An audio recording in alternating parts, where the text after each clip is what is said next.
this Friday. Get ready. What do you think? You want to have the odds a little. To root for the bad guy. You're crazy. That's why I love you. Mel Gibson. They weren't wearing seatbelts. Careful, boy, you might break your back. Rated R. Starts Friday in theaters. So Mel Gibson stars as Porter, who is bad, but his neighbors are worse. Streetwise and tough, he's an ex-Marine. He's betrayed by one of his one-time partner, shot in the back of the head by his junkie wife. He survives and returns looking to recover his share from the robbery of an Asian crime gang. The money passed into the hands of the Outfit, a slick gangster organization that runs the city. He has to make his way through a world populated by heroin dealers, prostitutes, sadomasochists, gunmen, crooked cops, you name it. A place where torture is a way of life. His only friend is a former employee, a prostitute, and her loyalty is in question given she now works for the Outfit. He makes good early progress, but then falls into the hands of Fairfax, the crime boss. And Mel Gibson, of course, like I said, plays the character there. Maria Bello is also in here, Deborah Kara Unger, David Paymer, Lucy Liu in one of her early film roles. This is directed by Brian Helgeland, who mostly was known for writing the script for LA Confidential, which was a fantastic film. This film is based off of a book called The Hunter by Donald E. Westlake under the pseudonym Richard Stark, which had been adapted into a film by John Borman, Point Blank with William Marvin. It actually had two different versions put out. This one, and then 2006, there was a director's cut that differs substantially from the film released by the studio. The alternate version was seen as a highly more successful version than this particular film.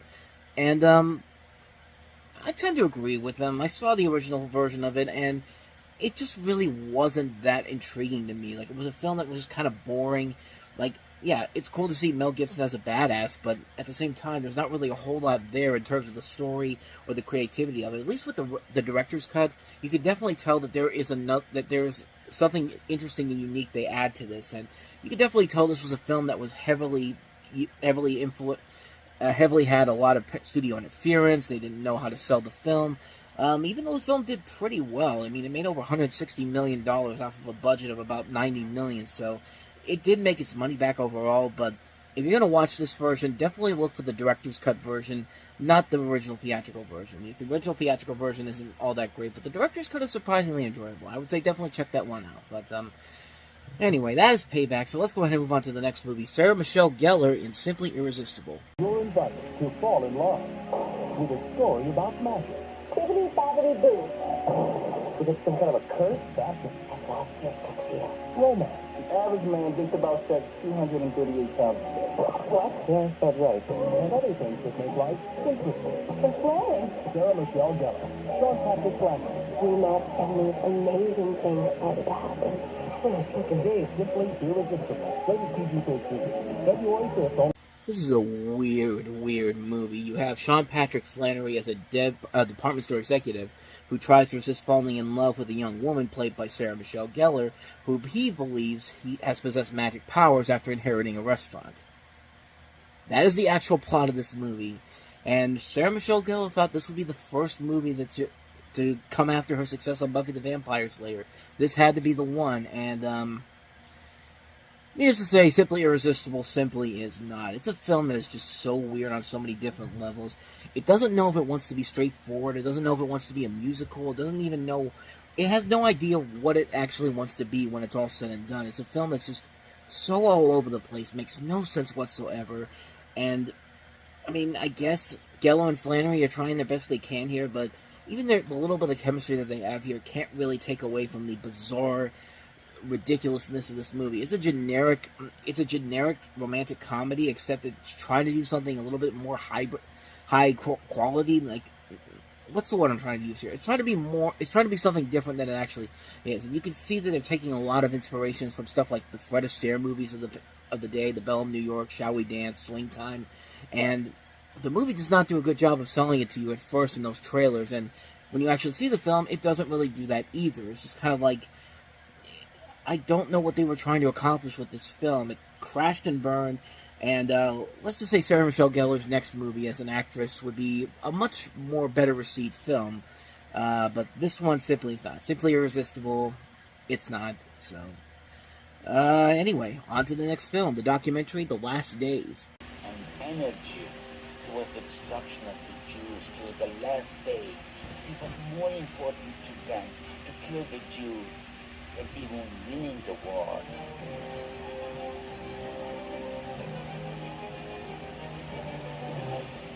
Executive produced by Steven Spielberg, this is a documentary about the story of the 5 Hungarian Jews during the Holocaust, also known as the Shoah, focusing on the last year of World War II, when Nazi Germany occupied Hungary and began mass deportations of Jews in the country to concentration and extermination camps, primarily Auschwitz.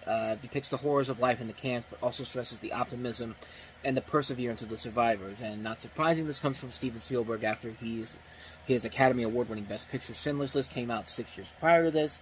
Of course, Schindler's List was a classic film. It's one of those films that is really one of those films that's great, but man, the subject matter is really hard to watch. And this documentary, I've never seen it before, so I don't really know if it's any good, but I'm assuming it's pretty good because it was an Academy Award winner for Best Documentary Feature. It's tackling the issues that Steven Spielberg finds closest to his heart because, of course, he did Schindler's List, and it's an engaging. It sounds like an engaging story, having these stories of these people that are the last survivors of this, telling their story about what happened, and it sounds like an intriguing film. It's one that I have not seen, like I said, but it's one that definitely has my interest. So maybe one day I'll definitely check it out because I like Schindler's List, and it'd be interesting to see what they do, to see what else they are about to talk about in this, But like I said, I haven't seen it, so I can't really say if it's any good or not, but I'm assuming it's going to be pretty good. So, on to the last film, and that is Dry Cleaning.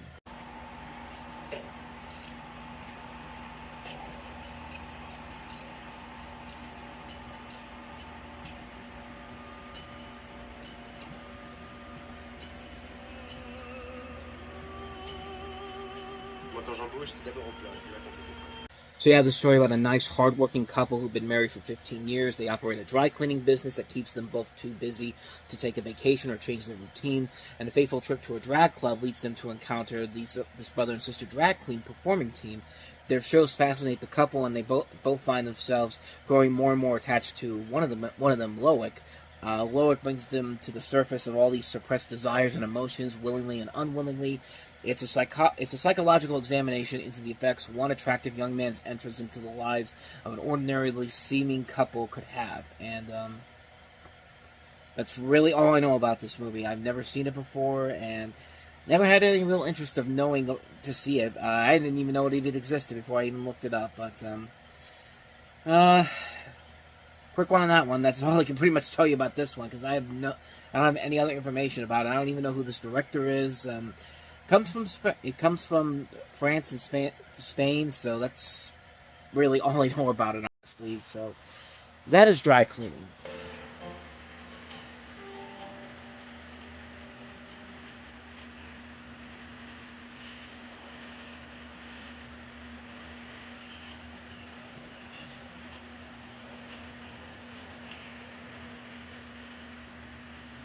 Dear Catherine, forgive me for being so angry when you left. I feel I've been lost. No bearings, no compass. You were my true north. I could always steer for home when you were my home. I still think some mistake's been made. I'm sorry, I didn't hold on to you with so much strength that even God couldn't pull you away. Signed, All My Love, G. You wish it was addressed to Dear Teresa. Any girl would want to be loved like that. I mean, to be somebody's true north? Are you kidding? Oh, don't you think it's brave to love like that in this world? I think we should trace these letters. This letter was probably typed within the last 5 years. So he's out there. And he could be young. The stationery and typewriter checkout. So you find this guy, then what? Take a risk. You got him, Teresa. Now go knock on his door.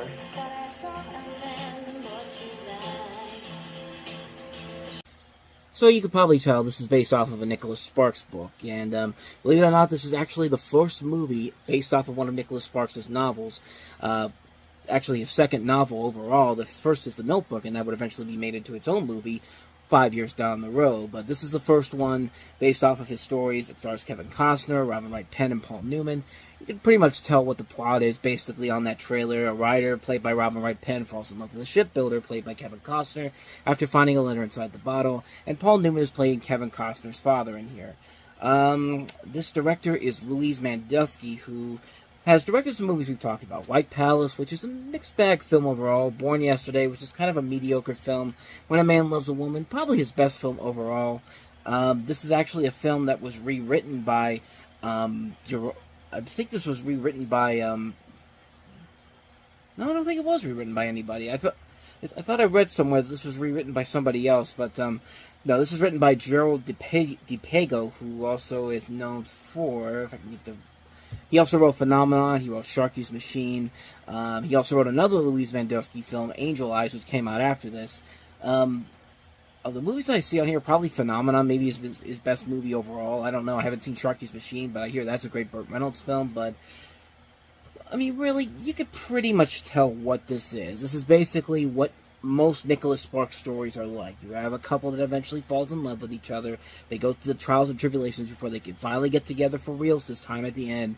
And later on down the road, this is a formula that Nicholas Sparks has made popular for so many years. I mean, The Notebook was probably the centerpiece, the full-on centerpiece of when this actually was at its peak and then after that, it's basically the same thing that The Notebook was trying to do. Nights of Rodanthe is the same thing. Dear John's the same thing. Last Song, Lucky One, Safe Haven, The Best of Me, The Longest Ride, The Choice, even A Walk to Remember that came after this particular film, all have pretty much the same premise to them. It's not really all that enjoyable unless you actually really like these books, which I do not, but, I mean, I just thought the movie was just passable. I mean, Kevin Costner and Robin Wright Penn, they're not a bad couple. They play their parts very well here. I mean, Paul Newman gives it his all in this movie. He usually give his all in a film like this, but, I mean, everybody's doing just what they need to do. The story is nothing that spectacular. It's nothing really all that interesting overall in terms of the film itself. It doesn't break any new grounds. It's not anything too spectacular or too intriguing. It's just there. It's there to be a movie to open on Valentine's Day weekend so we can get the couples together, go out to the movies, and then never talk about this movie ever again. Because, as far as I know, nobody really remembers this movie all that much, even though it was a big box office hit when it came out. But, yeah, it's an okay film, but it's one that I really would never want to watch again. At a one-time watch, it's fine for what it is, but there are so many other better romantic comedy dramas like this you can watch that are so much better. And go watch The Notebook. The Notebook is at least a way better adaptation of Nicholas Sparks' works than something like this is. So, anyway, that's Message in a Bottle. Now let's get to, I wouldn't say maybe good stuff, but stuff that is much more surprising than you might think it is. Here's My Favorite Martian. They don't want to conquer us. They don't want to study us.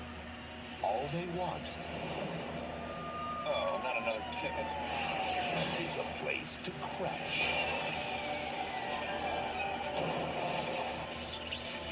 Now, an unsuspecting Earthling has a new roommate. Let me down! As you wish. And he's making himself part of the family. I don't believe we've met, huh? No, he's a Martian. Martin? Yes, correct. Martin. Uncle. Martin. Evidence of a spaceship, an alien in human form. I'm ready to blend in now. Isn't it wonderful? Tim, what are you doing up there? My Uncle Martin's in the hot tub and I'm watching. What a strange family. But the more they get to know each other, the more it becomes clear. Everything okay, man? Zipper trouble. They've got to find a way to get Uncle Martin home. After that, quick, make it smaller. Hang on. This spring, Hey, spaceman. I've been discovered. Easy. Sorry about that. Friendship You're a good human, Killhair. is making a world of difference. Now turn the other cheek. Uh-oh, we're in trouble. Come on! I see right ahead! Where the heck are we? Hey, honey, where's the newspaper? In the bathroom, right where you left it. I don't know. We're out of air freshener. Do it. Do it now. Make us bigger. Disney's My Favorite Martian.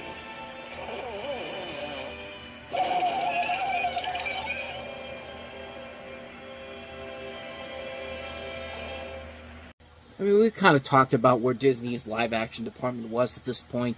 I mean, most of their movies ended up not being all that great. They were movies that really felt like they were trying to appeal to what the kids liked not at that point. So, not surprisingly, that trailer looked really, really bad. I mean, this trailer looked so bad that you thought there was no way that this movie was going to be good whatsoever. I mean, it did not look like anything that special, anything that interesting. And then the movie comes out, and then you finally get to see it like I did, and I'm coming out of it going like, I mean, I'd say it's much better than I thought it was going to be, but yeah, it's much better than I thought it was going to be. Not to say it's a great movie per se, but there is a lot more effort being put into this than I think a lot of people would give it credit for.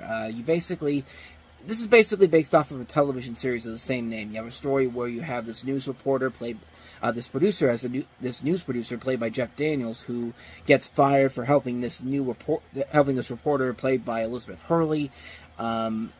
He basically, as he's driving one night, he finds a small spacecraft where he finds Christopher Lloyd as this Martian, and he thinks that this is his ticket to get his job back. And you also have Daryl Hannah in here, as well as Wallace Shawn, Wayne Knight, and Ray Walston, who was in the original My Favorite Martian TV series.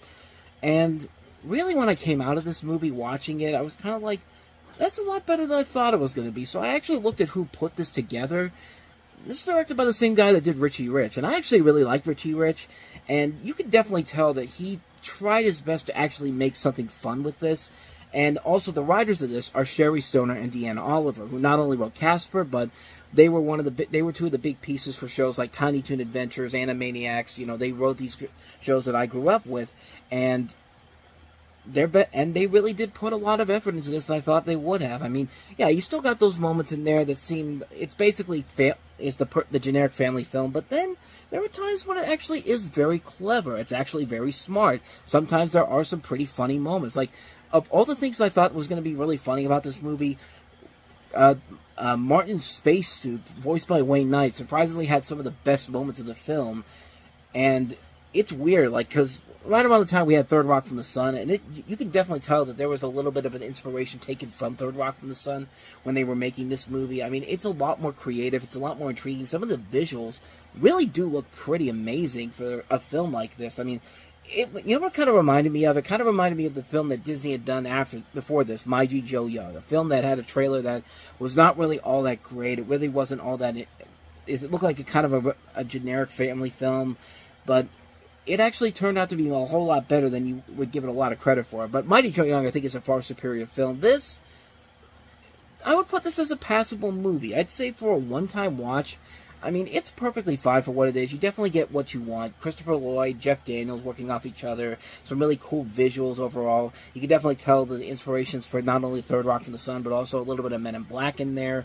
I mean, it kind of feels like they're trying to do something like a Disney equivalent to Men in Black, and for what they did a pretty good job with it overall. It's a film that I would say is not terrible. It's not even that great. It's definitely something that, for a one-time watch, I think you get most of your money's worth from it. I don't know if you'd ever want to watch it again, honestly, but I will say it's a lot better than I think those trailers really let on. They actually did put effort into this film, and it definitely shows on here. I think they did a better job than they could have done possibly with this.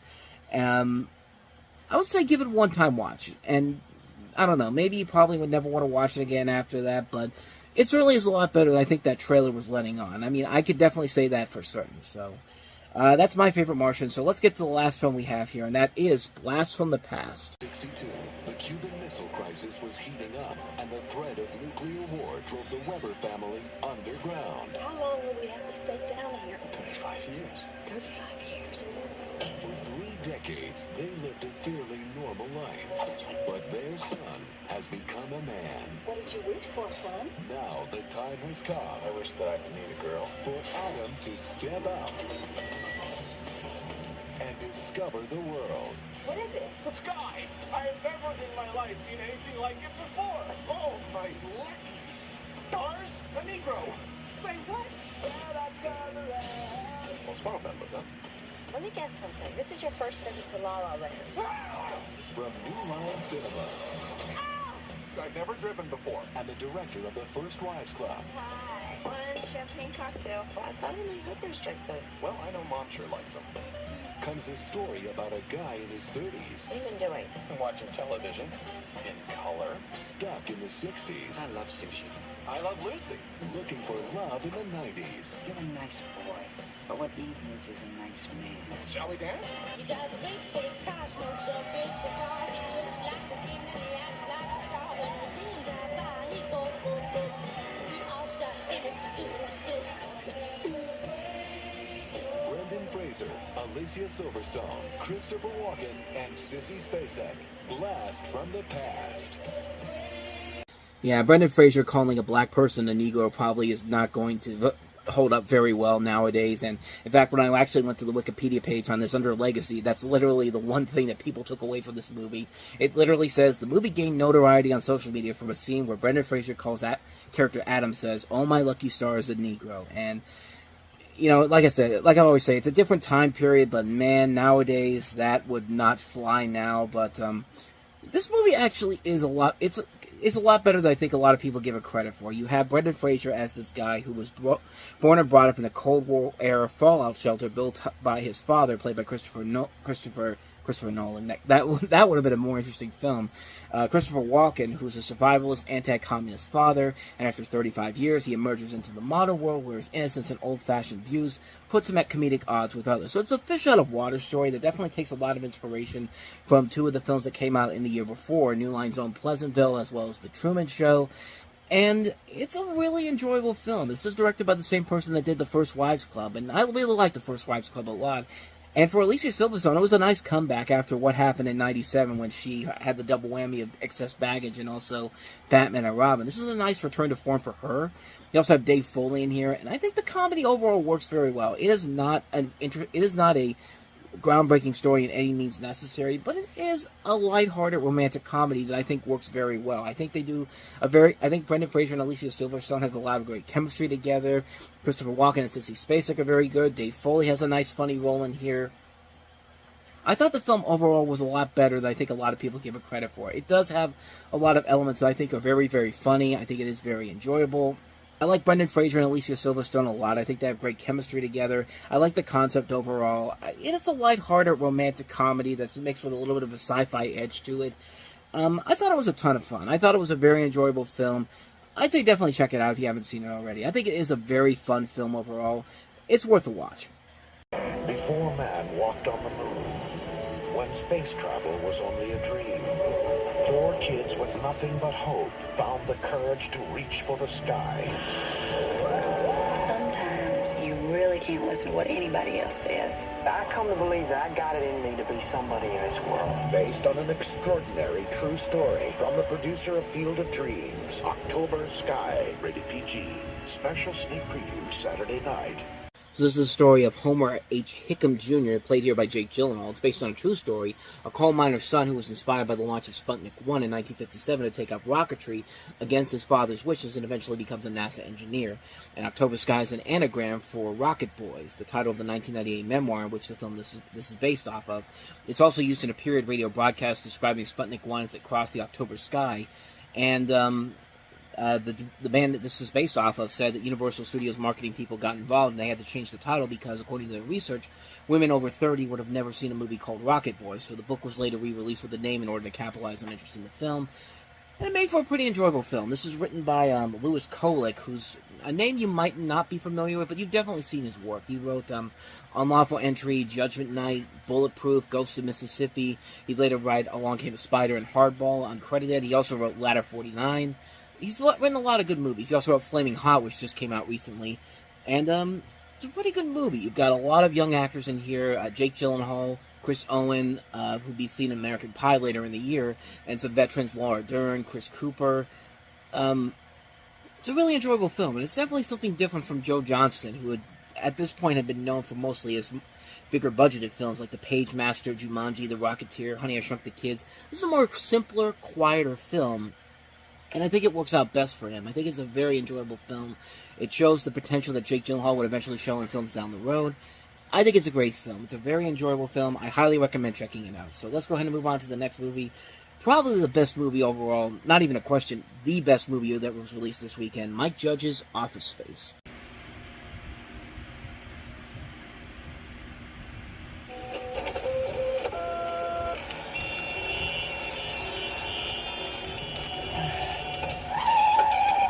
From Mike Judge, creator of Beavis and Butthead and co-creator of King of the Hill, comes a movie about people who go to work.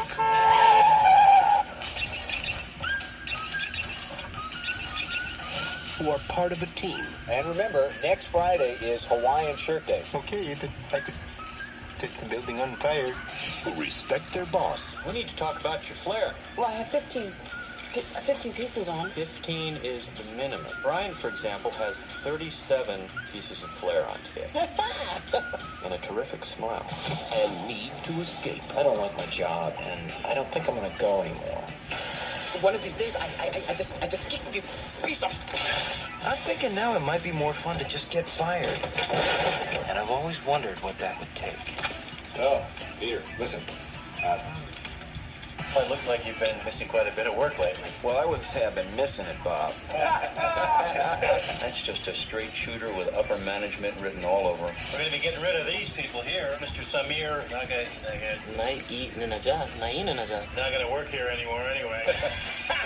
You haven't been showing up and you got to keep your job. Actually, I'm being promoted. Thank you, Bob. This is a suck. They're going to throw you out on the street so that Bill Lumberg's stock will go up. It's completely unfair. Anitech deserves to go down. We're just the guys to do it.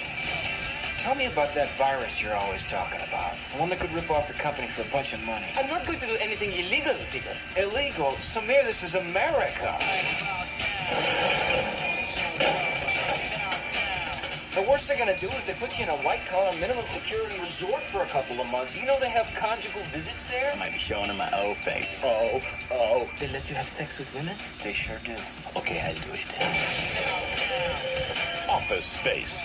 So this is Mike Judge's first foray into live-action filmmaking. Of course, he hadn't been known for his work on Beavis and Butthead and King of the Hill. It's actually based on one of his cartoons that he did for Liquid Television called Milton, and was his second film overall, with the first one being Beavis and Butthead Do America, and follows it's a satirical comedy that is very much kind of very equivalent to The Office, except much different in terms of its tone. You have a typical 1990s software company focusing on a handful of individuals wearing their jobs, including Ron Livingston, and also you have a subplot with Jennifer Aniston in one of her first film roles after Friends, while she was making Friends, I should say. But the film's sympathetic depiction of ordinary information technology workers garnered a cult following within that field, and the film was not a big hit when it came out. It was a box office disappointment, but it did get good reviews from critics. But as it grew, as the film evolved later on down the road in terms of home video sales, DVD sales, lots of repeats on Comedy Central, it became a cult classic, and it's often considered Mike Judge's cinematic opus in terms of his movies overall, and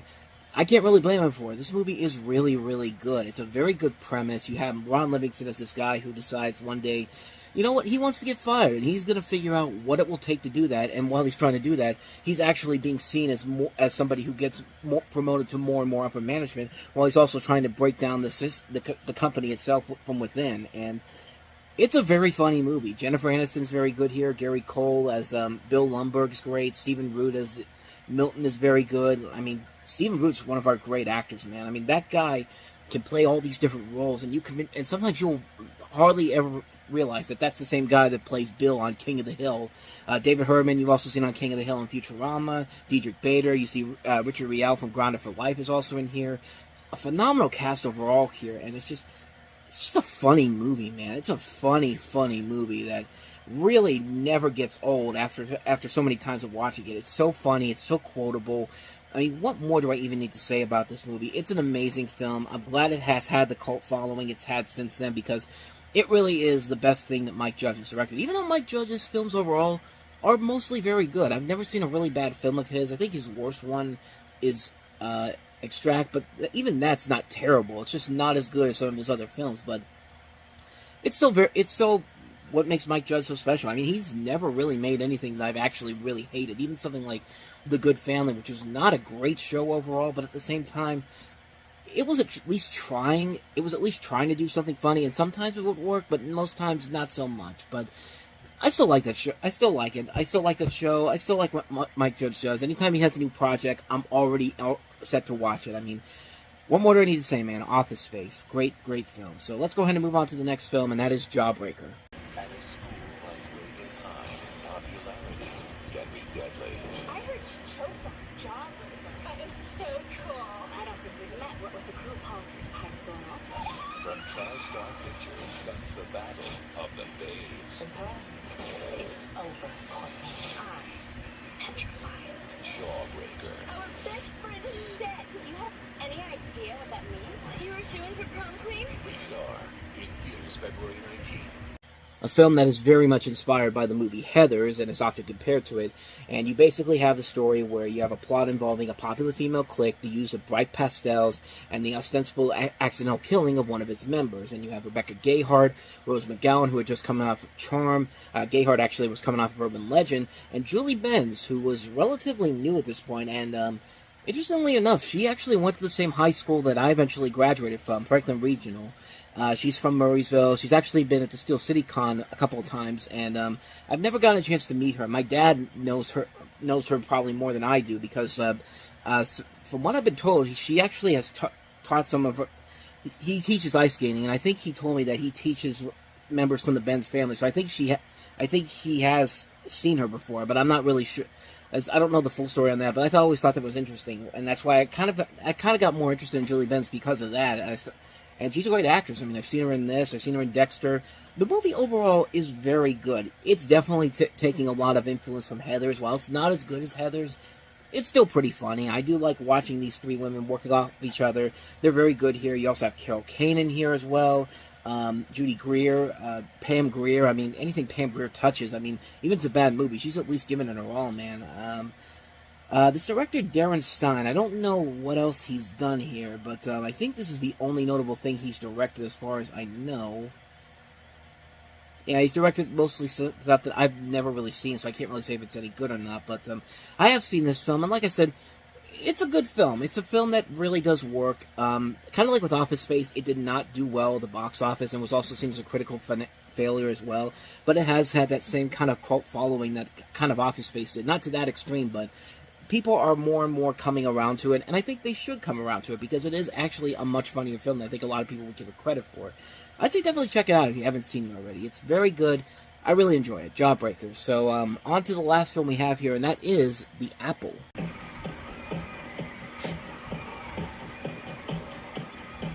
In 1994, the world is controlled by one power.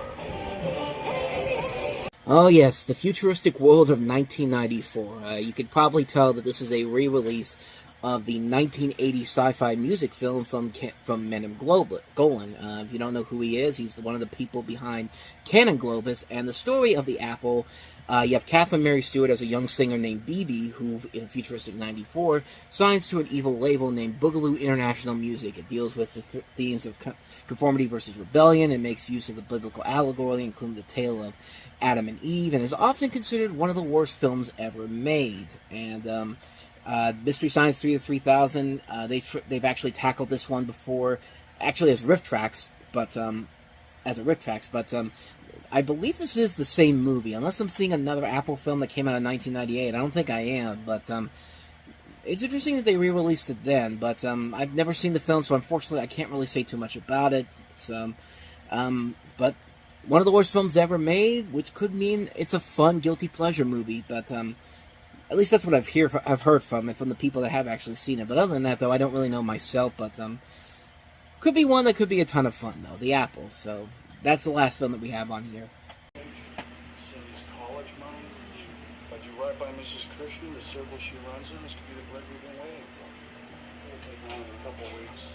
That's all I can tell you, honey. Sometimes you can't know what I'm doing. It's better that way. It's always that way.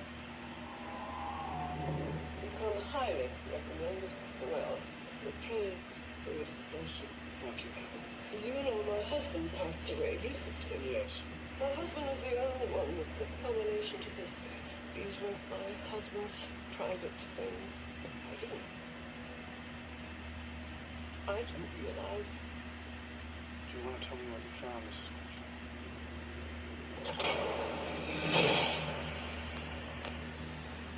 Private Detective Tom Wells is one of the only people who has seen it. It is 8mm wide. It runs at 16 frames per second. And he has been hired to discover. All I want is to know this atrocity is false. I want the proof of it.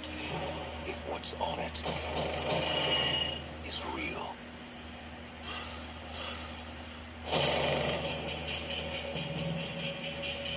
Finding the guys who made this film is going to be very difficult. I need information. I thought you might be able to help. You name the price, I'll name the price. I'm gonna tell you, there's things that you're gonna see that you can't unsee. They get in your head and they stay there. Some doors should never be opened. Tom, where are you? You dance with the devil. The devil don't change. The devil changes you. Because once you go through, It'll be okay. It'll be okay. there is no going back.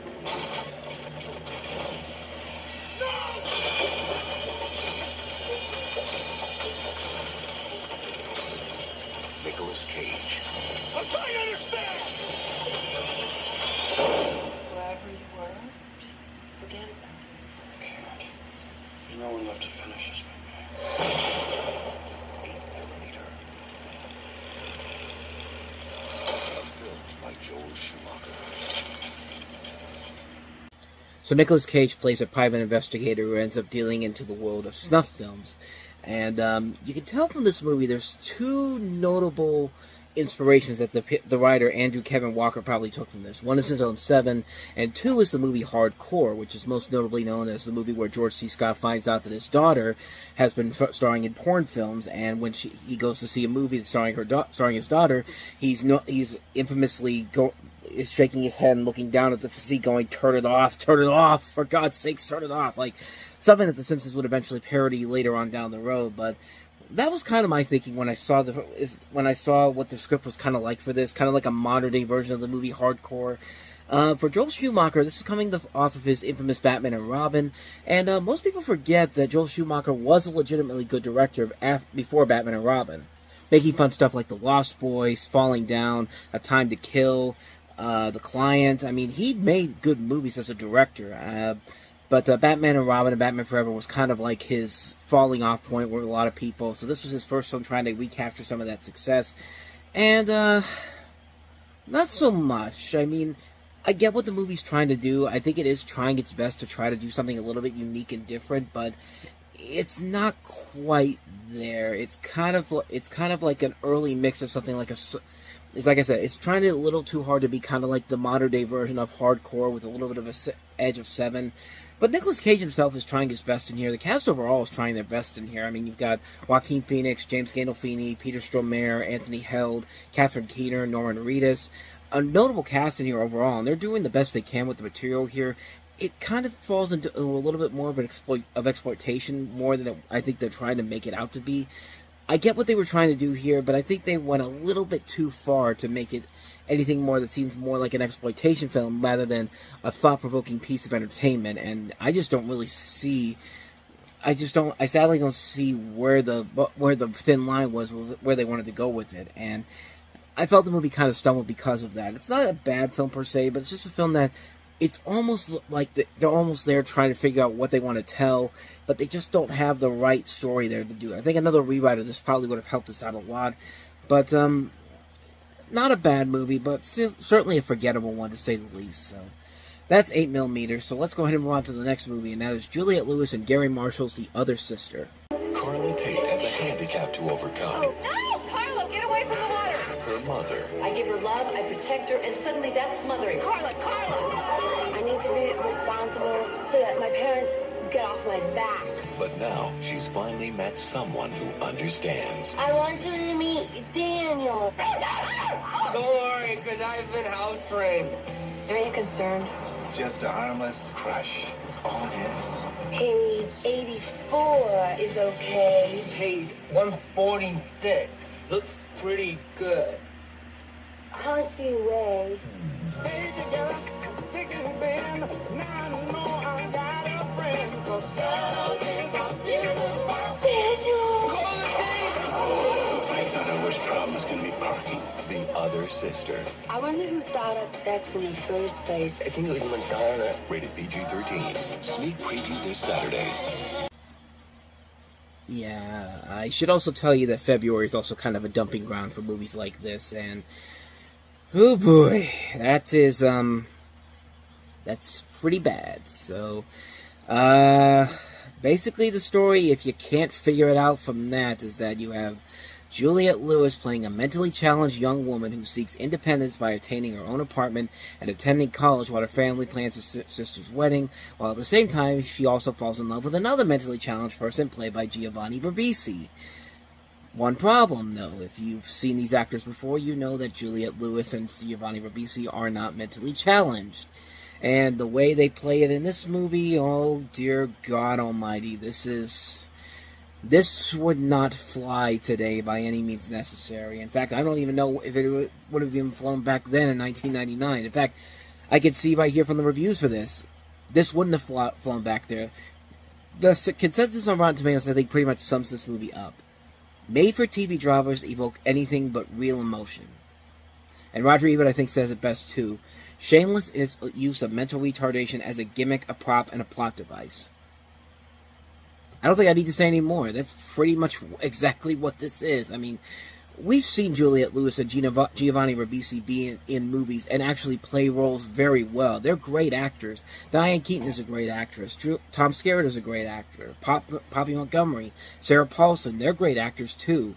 But, man, talk about a major, major misstep on this one here. Like, it felt like they were trying to do kind of the mental retardation equivalent to Terms of Endearment kind of at times.